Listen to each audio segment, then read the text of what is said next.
Assalamualaikum warahmatullahi wabarakatuh. Perkenalkan, nama saya Siti Nurul Fazal Mumtazah, NIM 4319097. Kelas Ilmu Kalam B, dosen pengampu Ibu Nurhayati. Di sini saya akan menjawab pertanyaan soal UTS dari Ibu Nurhayati, kelas Ilmu Kalam B. Soal yang pertama yaitu, apa masyarakat awam perlu tahu ilmu kalam? Jelaskan alasan serta metode yang tepat untuk menerapkan ilmu kalam agar tidak susah memahami konsepnya. Ia perlu. Masyarakat awam perlu diberikan pengetahuan mengenai ilmu kalam, karena agar masyarakat tidak bodoh tentang hal itu, sehingga dapat mempertahankan akidah-akidah agama dan tidak mengikuti peradaban barat dan tidak semena-mena terhadap agama lain, agar terjadi toleransi antar agama. Metode yang digunakan yaitu metode ceramah, supaya masyarakat dapat lebih mudah dalam menerimanya. Karena jika menggunakan metode membaca, dikhawatirkan banyak yang kurang paham. Dan karena jika menggunakan metode textbook, banyak kalimat ataupun kata yang sulit untuk dipahami. Sedangkan jika menggunakan metode ceramah, kalimat ataupun kata yang digunakan dapat disesuaikan dengan penerima. Untuk pertanyaan yang kedua yaitu analisa, korelasi, komparasi, dan persamaan ilmu kalam, ilmu filsafat, dan ilmu tasawuf. Jawabannya yaitu, ilmu kalam pada dasarnya adalah ilmu agama atau keagamaan dalam pemahaman kalam. Kemudian ilmu tasawuf merupakan sisi terapan batiniah atau pengaplikasian diri ilmu kalam yang lahiriah. Ilmu filsafat sebagai perenungan, sebagaimana disebutkan ilmu kalam dalam Islam cenderung mengandung muatan nakliyah atau dalil-dalil.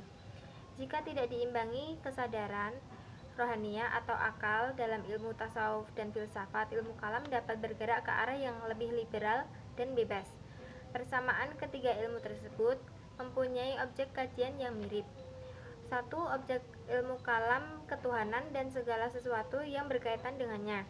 Yang kedua, objek ilmu filsafat, yaitu masalah ketuhanan di samping masalah alam, manusia, dan segala sesuatu yang ada.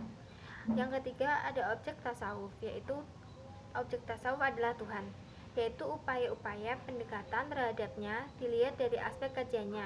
Ketiga ilmu itu membahas masalah yang berkaitan dengan Tuhan.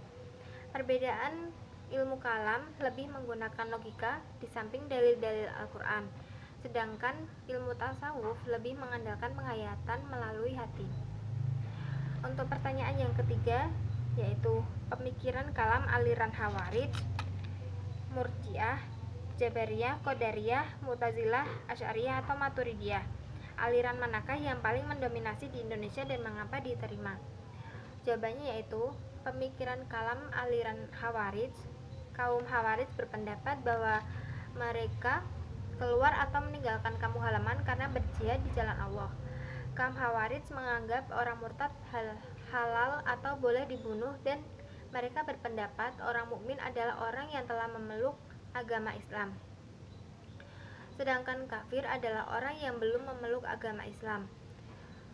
Pemikiran kalam aliran Murji'ah, menurut paham Murji'ah, manusia tidak berhak dan berwenang untuk menghakimi seseorang mukmin yang melakukan dosa besar.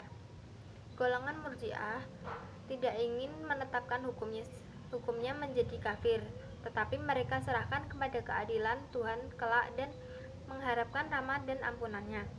Yang ketiga, pemikiran Jabariyah. Manusia mengerjakan perbuatan dalam keadaan terpaksa. Allah adalah sebagai pencipta perbuatan manusia dan manusia sebagai wayangnya. Yang keempat, pemikiran Qadariyah. Aliran ini berpendapat bahwa tiap-tiap orang adalah pencipta bagi segala perbuatannya. Ia dapat berbuat sesuatu atas kehendak sendiri. Paham ini tidak percaya jika ada